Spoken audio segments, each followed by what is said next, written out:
strategy for this is to continue to push the criminals on the ground. Push them out of the system. You get my point?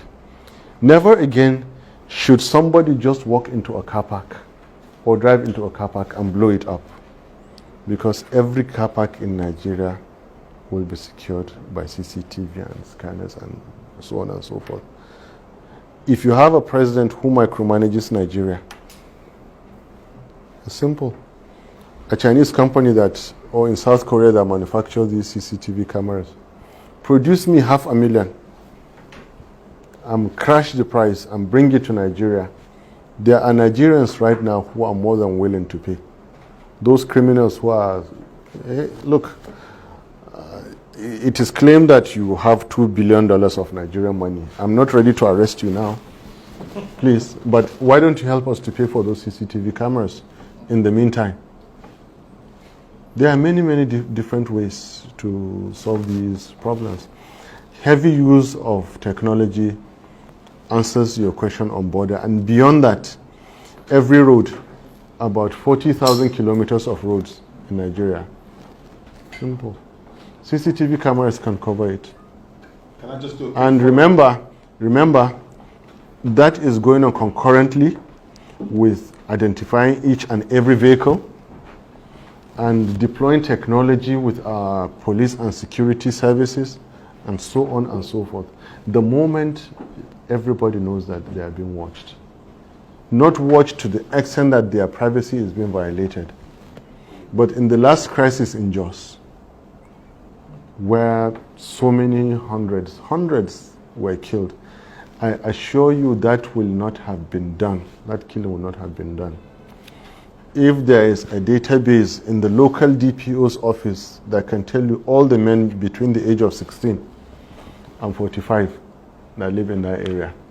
Because if you're going to investigate, you have a data set to start working with. Where were you? Where were you? Where were you?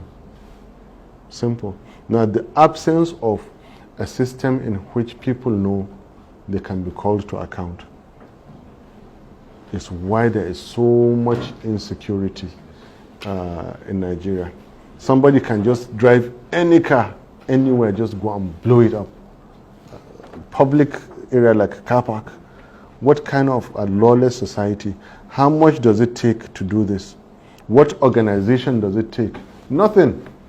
You as the leader brief the Inspector General of Police, who is directly in charge of public order. Give him in right, I want this and this to be done now, and I want results from tomorrow. That's the kind of leader that you want. Regarding same day pay to all, that I don't know much, but you see, the way the government is going to be, cabinet is going to be configured, is not like you know it today. When I spoke about education in 5 different levels, each of those levels will have a minister in its own right. And in finance, I think there can be a Minister of State Finance remuneration. Okay, thank you very much. We have to round up now. I think you also have to commend me that I haven't asked any question today. Basically, what I want to know is about made in Nigeria products. Yeah. We always hear people talking about importing this in, importing that out. You know, if we continue to import, how do we expect our own brains to begin to work for us? You know, so what do you want to do about encouraging Nigerians to manufacture and to make that the order of the day? Made in Nigeria products. Yes, I think that's right. The made in Nigeria products question, in fact, is a wonderful question that I should have mentioned now, but there's something I called, or I plan to call, pedigree, Presidential Economic Development Initiative for General Redirection of Economy and Empowerment. Pedigree. And that's for pedigree. Just to let you know, I have done so much work in the last 3 years, I didn't just wake up one day and feel I want to run for this. I'm so choked up. There's so much to say and so little time, and only one man saying it. But then, yes, we don't have a choice. And we break down everything to the economic unit. And in this economic unit, who is the major culprit? The major culprit is the end user, as the consumer. And Nigeria is like a straw basket. And the GDP of about $526 billion is like you're pouring a liquid into that basket. What happens? Because it is made of straw, it flows away. What we have to do is to tighten this basket made of straw, tighten it so well that it becomes like plastic. Made in Nigeria goods will do that. What happens now? Our national revenue is a small reflection of our GDP.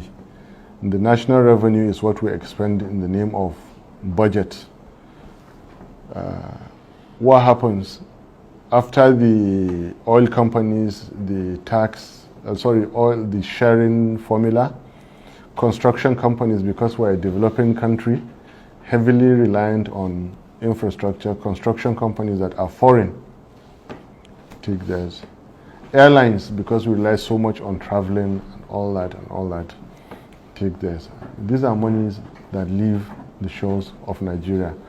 Come to the private sector. Medical tourism, educational tourism, and then tourism itself for holidays and everything. By the time you finish those, what is retained in that basket is hardly anything left. So there is no capital that is forming in Nigeria. Now, when I said start weaving that basket stronger, that it becomes like plastic that it can retain, we have to go into specifics, which brings us back to when I said you need a president that will micromanage Nigeria. Better put, you need a presidential team that will micromanage Nigeria. Every sector, every industry in every sector come down to the level of major companies, for example. From my friend who is talking about housing. And housing is so fundamental, that's why I said the housing for security.